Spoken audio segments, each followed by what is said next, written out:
अब यहाँ पे फीमेल में क्या है, बेसिकली ये स्ट्रक्चर है फीमेल का रिप्रोडक्टिव सिस्टम का।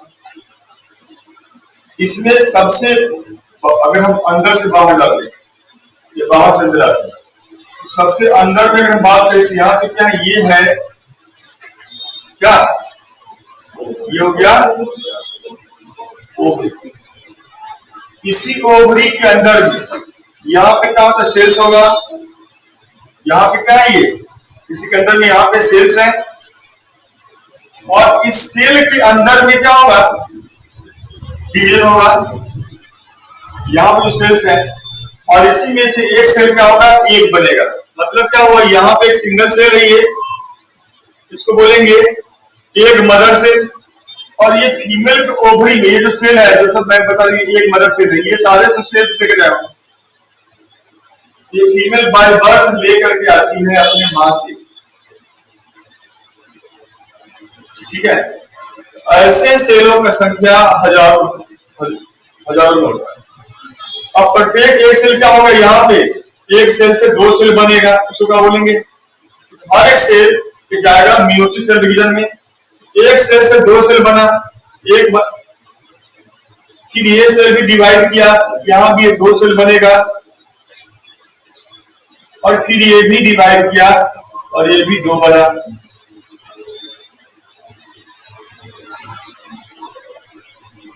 अब यहां पे देखो, एक मदर सेल है, जिसको oocyte भी कह सकते हैं। इस एक oocyte से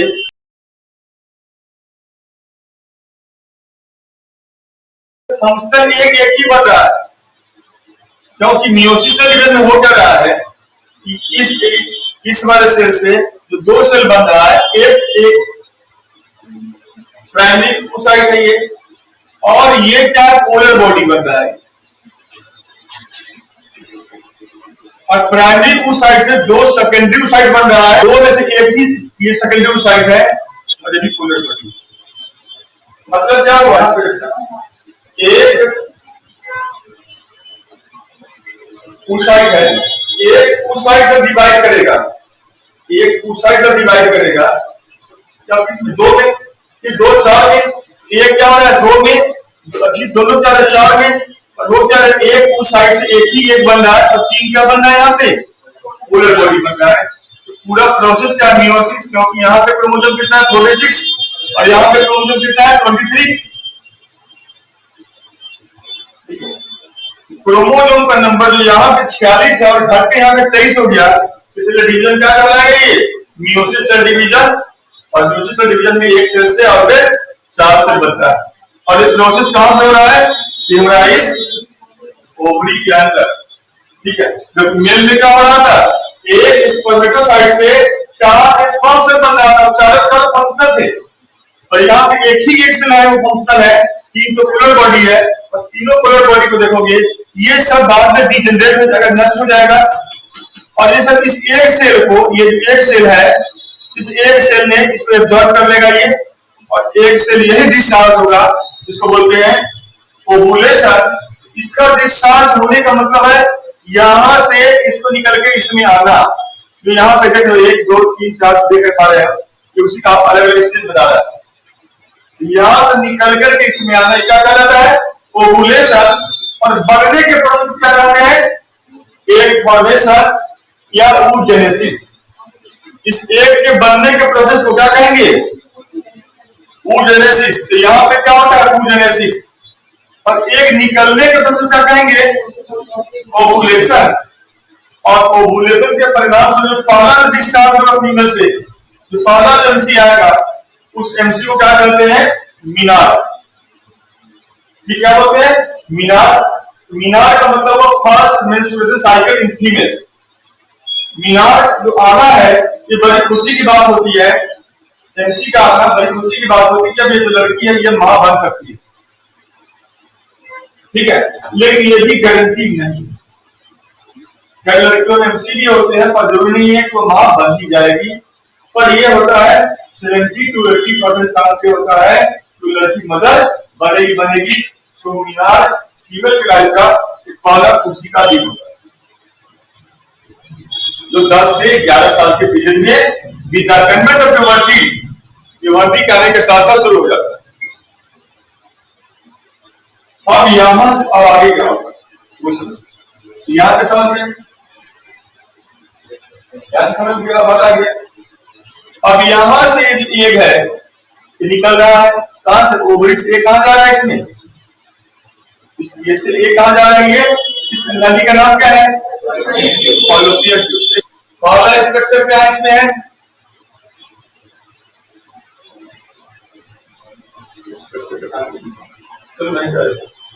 पहला स्ट्रक्चर क्या है यहाँ पे, ये ओवरी, ये नाली का नाम क्या है, ये फॉलोपियन ट्यूब।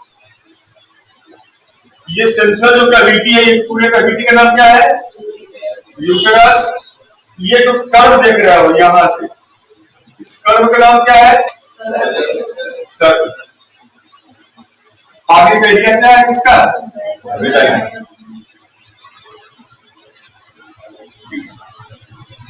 ये इतना ही समझना है, ये स्ट्रक्चर हो गया। अब यहां पे हम लोग देखें कि जो बन रहा है क्या, यहां से बनने के बाद कहां जाएगा, ये फॉलोपियन ट्यूब में। वहां से बनने के बाद कहां जाएगा, वो यूट्रस में। और यहां से कहां जाएगा, ये सर्विक्स में। और यहां से कहां जाएगा, ये विजाइना में। विजाइना से क्या, बाहर से वल्वा के द्वारा बाहर निकल जाएगा। ठीक है, तो ये एक नॉर्मल प्रोसेस है। अब इसको समझते ऐसे है कि मेंस्ट्रुएशन साइकिल होता क्या है। मेंस्ट्रुएशन साइकिल, प्यूबर्टी का एज आना है, ये एक साइन है कि लड़की अब मदर बनने के लिए तैयार है। मतलब 11 साल में कोई लड़की अगर मां बनती है तो नॉर्मल बात है। 11 साल की कोई लड़की मदर बन सकती है, नॉर्मल बात है, ये नॉर्मल बात है नहीं।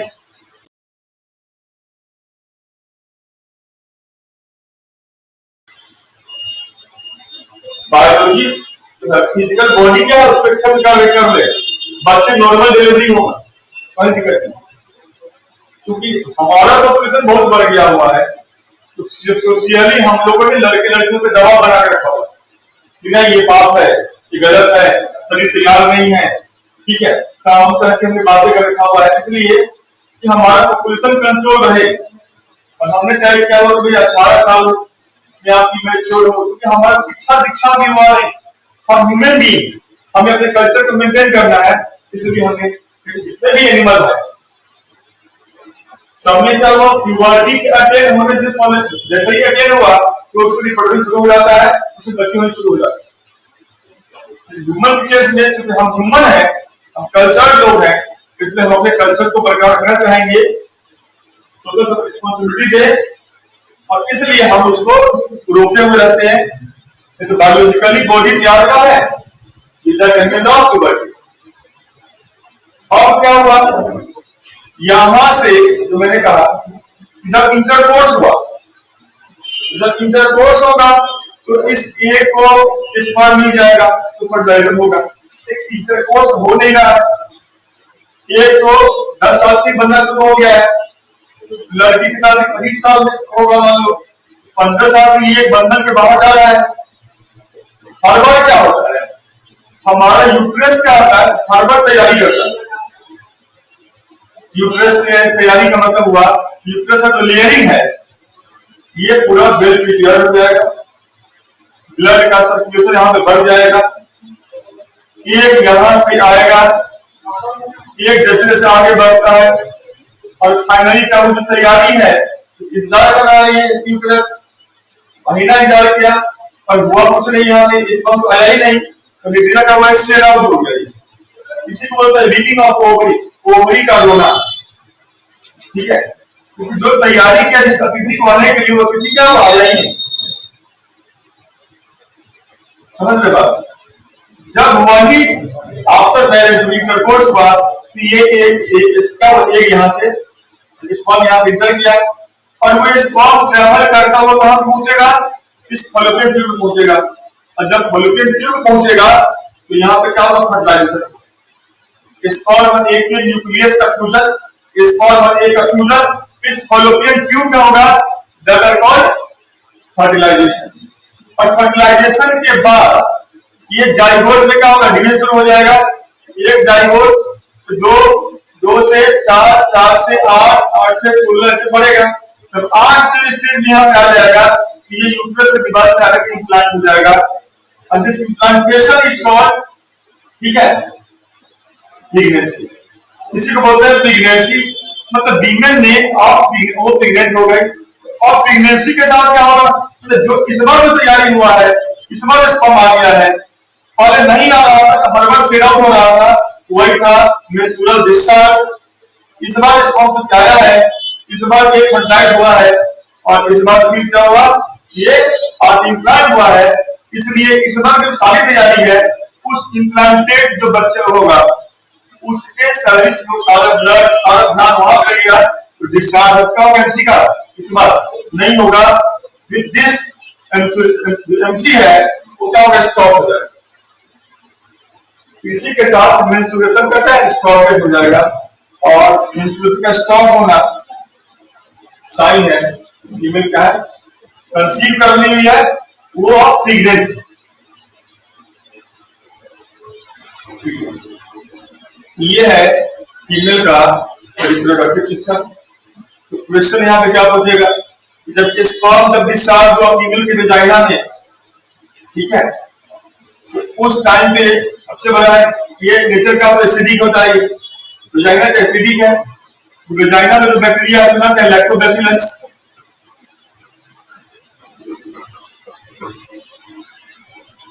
और इस बैक्टीरिया का नाम क्या होता है, एसिडिक होता है नेचर।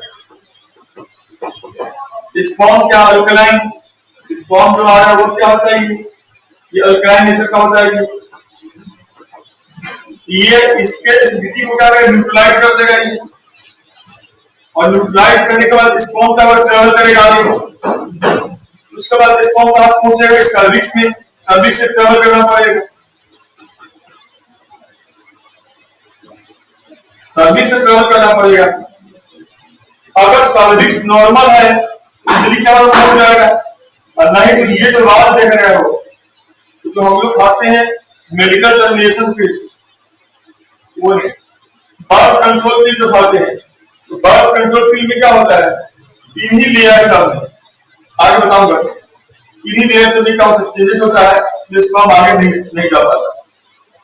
ठीक है, आगे देखेंगे हम लोग। फिर यहाँ तो सर्विक्स से ट्रेवल करेगा, ओवरी को ट्रेवल करता हुआ जाएगा, इसको दोनों तरफ जाएगा। फीमेल में 2 ओवरी है, ओवरी का 2 है, यूट्रस को ट्रेवल करता हुआ आगे जाएगा, और दोनों साइड में जा रहा है।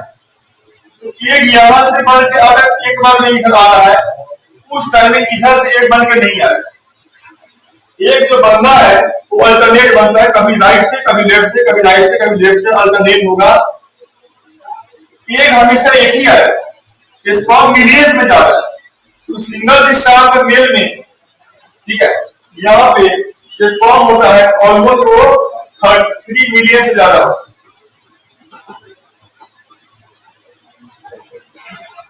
सिंगल टर्म इससे ज्यादा स्पर्म होता है, वो सारे स्पर्म जा रहा है, तो सारे स्पर्म क्या होगा, एक को सराउंड कर लेगा, जैसे यहाँ पे सराउंड किए हुए, कहां पे ये वो कहां है, यहाँ पे हो जाएगी, यहाँ पे ये इवेंट कहां पे हो रहा है, यहाँ पे हो जाएगी।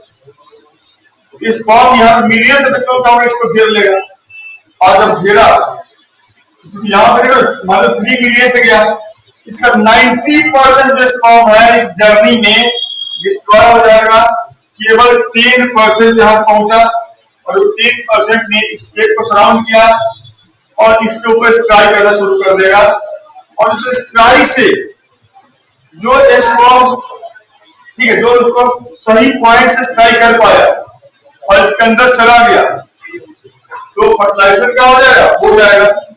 और जो सही पॉइंट से स्ट्राइक नहीं किया तो वो स्पर्म मर जाएगा।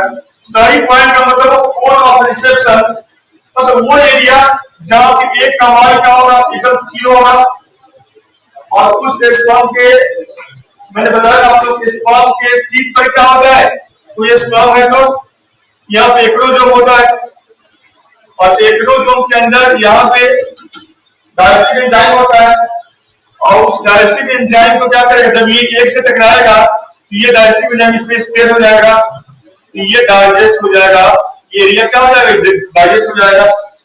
मतलब ये इसका जो न्यूक्लियस है वो इसके न्यूक्लियस से जाकर के दी पाएगा। इसमें पूरा स्पर्म इंटर नहीं करता है एक के अंदर, इसका केवल न्यूक्लियस और साइटोप्लाज्मिक के पार्ट है वो केवल इंटर करेगा। तो स्पर्म का केवल न्यूक्लियस से मतलब इंटर करेगा, ये एक का साथ ही इसमें लगा रहेगा। इसलिए फादर का जो कंट्रीब्यूशन है बच्चे को पैदा करने में केवल क्या है, जेनेटिक है, और मदर का जो कंट्रीब्यूशन है वो क्या है, जेनेटिक भी है और प्लस बॉडीली भी है। बच्चे का जो बॉडी होता है वो माँ के जैसा ज्यादा होता है, क्योंकि माँ का सेल का साइटोप्लाज्म भी लगा हुआ है, माइटोकॉन्ड्रिया भी लगा हुआ है, सारे सेल ऑर्गेनेल्स लगे हुए हैं, प्लस न्यूक्लियस लगा हुआ है, प्लस 23 क्रोमोसोम लगा हुआ है। फादर का केवल 23 क्रोमोसोम है।